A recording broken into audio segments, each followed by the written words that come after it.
ಸ್ನೇಹಿತರೆ, ಆಚಾರ್ಯ ಪ್ರಶಾಂತ್ ಅವರ ವಿದ್ಯಾರ್ಥಿ ಜೀವನದ ಒಂದು ಕೊಟೇಶನ್ ಏನು ಹೇಳುತ್ತೆ ಅಂತಕ್ಕಂಥದ್ದನ್ನು ನೋಡೋಣ.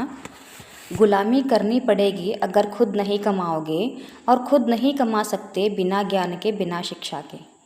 ನೋಡಿ, ಆಚಾರ್ಯಜಿಯವರು ಏನು ಹೇಳ್ತಾ ಇದ್ದಾರಪ್ಪ ಅಂತಂದರೆ, ನೀವು ಶಿಕ್ಷಣ ಇಲ್ಲದೆ ಇದ್ದರೆ, ಇನ್ನೊಬ್ಬರ ನೀವು ನಿಮ್ಮ ಸ್ವಂತ ಹಣವನ್ನು ನೀವು ಗಳಿಸದೇ ಹೋದರೆ ನಾವು ಇನ್ನೊಬ್ಬರ ಒಂದು ಗುಲಾಮಿಯನ್ನು ಮಾಡಬೇಕಾಗ್ತದೆ. ಮತ್ತು ನೀವು ಸ್ವಂತ ಹಣವನ್ನು ಗಳಿಸೋಕ್ಕಾಗೋದಿಲ್ಲ ನಿಮ್ಮ ಶಿಕ್ಷಣ ಇಲ್ಲದೆ ಹೋದರೆ, ನಿಮಗೆ ಜ್ಞಾನ ಇಲ್ಲದೆ ಹೋದರೆ.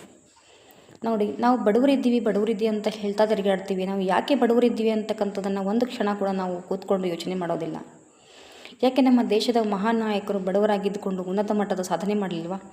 ಡಾಕ್ಟರ್ ಅಂಬೇಡ್ಕರ್ ಅವರನ್ನೇ ತೆಗೆದುಕೊಳ್ಳಿ. ಅವರು ತಮ್ಮ ಬಡತನದ ಪರಿಸ್ಥಿತಿಯಲ್ಲಿ ಉನ್ನತವಾದ ಸಾಧನೆಯನ್ನು ಮಾಡಿ ನಮ್ಮ ಭಾರತ ದೇಶದ ಸಂವಿಧಾನವನ್ನೇ ರಚಿಸಿದರು.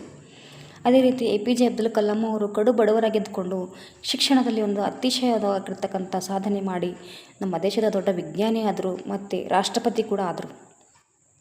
ಅದೇ ರೀತಿ ಅಬ್ರಹಂ ಲಿಂಕನ್ ಅವರು, ನೆಲ್ಸನ್ ಮಂಡೇಲಾ ಅವರು ಮಹಾನ್ ನಾಯಕರು ಒಂದು ಸಾಧನೆಯನ್ನು ಮಾಡಿ ಉನ್ನತ ಮಾರ್ಗಕ್ಕೆ ಹೋದರು.